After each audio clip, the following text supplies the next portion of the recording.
Sopir taksi online di Medan ternyata tewas dibunuh ayah dan anak.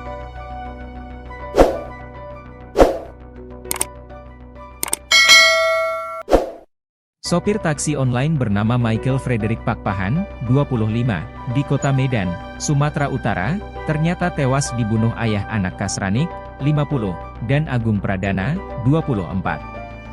Saat ini, kedua warga Dusun 1 Desa Paya Bengkuang Kecamatan Gebang, Kabupaten Langkat, Sumatera Utara, tersebut telah ditangkap oleh polisi.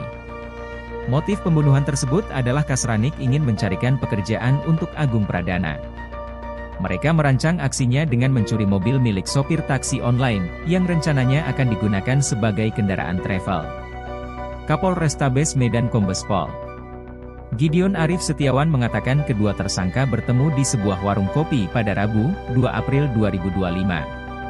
Kasranik bertemu dengan tersangka Agung Pradana di warung kopi dan keduanya membahas rencana pencurian mobil yang akan digunakan untuk jasa travel. Setelah selesai merencanakan pencurian tersebut, para tersangka sepakat bertemu di Medan pada Minggu, 6 April 2025. Pada saat itu, tersangka Kasranik sudah mempersiapkan alat berupa palu dan goni besar untuk nantinya digunakan membungkus mayat korban. Sedangkan tersangka Agung Pradana mempersiapkan sarung untuk membekap korban. Keduanya mempersiapkan alat untuk mengeksekusi korban. Tersangka Kasranik menyiapkan palu dan goni besar sedangkan tersangka AP menyiapkan sarung, kata Kombes Arif Setiawan saat gelar paparan di Polrestabes Medan, Jumat, 11 April 2025, dikutip dari tribun-medan.com. Pada Minggu, 6 April 2025, sekitar pukul 19 WIB, ayah dan anak ini bertemu di Jalan Pinang Baris tepatnya di rumah makan Melayu. Kemudian Agung Pradana memesan taksi online di aplikasi Indriver menggunakan ponsel tersangka Kasranik. Sekitar pukul 24.00 WIB, taksi online dengan mobil Toyota Rush berwarna hitam tiba di tempat kedua tersangka menunggu. Selanjutnya Kasranik dan Agung Pradana masuk ke dalam mobil dengan posisi Kasranik di samping sopir dan Agung Pradana duduk di belakang sopir. Korban kemudian mengemudikan mobil ke arah Tanjung Anom. Namun, saat tiba di Jalan Pinang Baris GG Wakaf 117 Kecamatan Sunggal, Kota Medan, Agung Pradana meminta si sopir taksi online berhenti. Ia berdalih sedang menunggu temannya dan berpura-pura menelpon. Pada saat korban sedang mengamati ponselnya, Agung Pradana langsung menjerat leher korban dari belakang menggunakan sarung yang sudah dibawanya. Sementara Kasranik langsung mengeluarkan palu dari tas dan memukulkan kepala korban sebanyak 3 kali. Sarung yang menjerat leher korban dibiarkan tidak dilepas. Setelah korban kehilangan kesadaran, Agung Pradana memindahkannya ke kursi tengah sambil menarik sarung yang melilit leher korban.